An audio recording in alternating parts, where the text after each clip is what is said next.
Hello friends and fellow collectors, thanks for joining me for another edition of Diecast Emporium.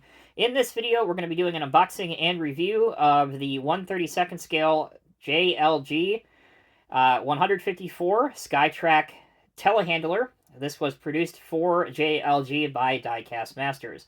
As you can see, it comes in a clear window style box with JLG branding on it. Very bright orange for vibrant product placing. No question you'd miss this if it was on the shelf somewhere. This is an adult collectible, but it is rated for a minimum age of 18 and up. On the side flaps, you can see photos of the real machine at work. On the back, you have more photos, as well as a brief description about JLG and the machine, and showing you some of its overall height and operating specifications. Quite cool. If you're interested, you can pause my video and read the paragraph below if you want. For the rest of us, let's go ahead and get this thing unboxed so that we can take a closer look at it. If you're not familiar, 1/32 scale is a much larger scale than the traditional construction scale of 1/50, so it usually allows for compact equipment to have a little bit more detail shown in 1/32 scale. That's why a lot of the OEMs opt for that scale as opposed to 1/50. Out of the box, you can see the model is housed in pull-apart plastic formers. However, it is also zip-tied in a couple places. So what I'm going to do to save some time is I'm going to pause the video, undo these zip ties. When we come back, we'll have the model free and out of the box. Welcome back, everyone. Thanks for sticking with me. With the model clearly out of the box now, let's go over some of the details and decals.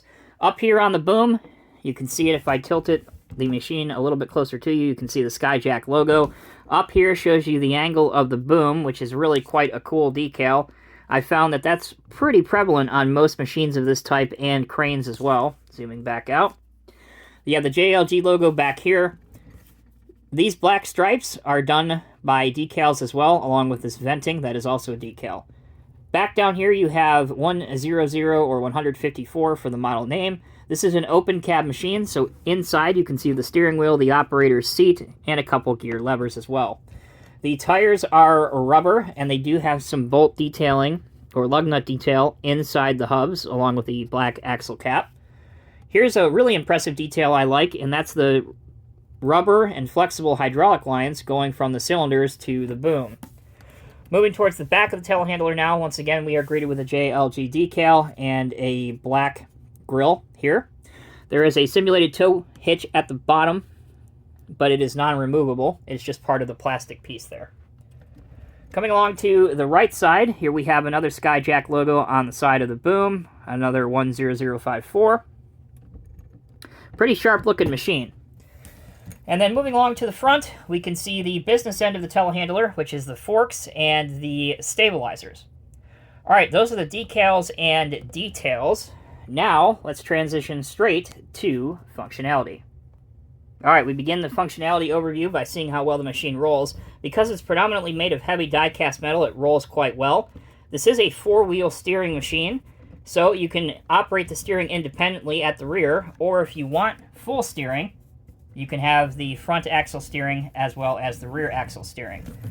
Also, the rear axle has a bit of oscillation movement so that the machine can travel over rough ground, which is really good to see in a machine of this type. It's not often you see that in a scale model of this type of machine. All right, let's get the machine set up on the job site so that we can see what it actually is primarily designed to do. So, first we need to drop the two accessories at the front. These are known as outriggers or stabilizers. The idea is to stabilize the machine very much like a crane or an aerial ladder fire truck so that it doesn't tip over under weight while it's working.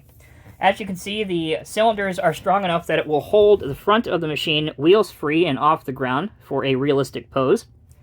We can then raise the main boom up.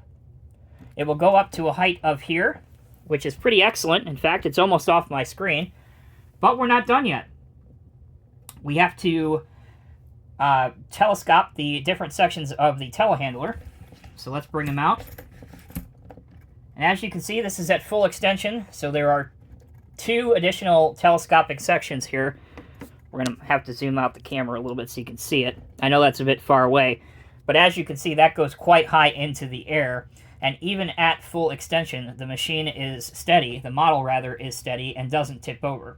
So this would make an excellent display piece on your desk at work or in your display cabinet. All right, let's come back down to earth a little bit and lower it back down. You can also move the forks here.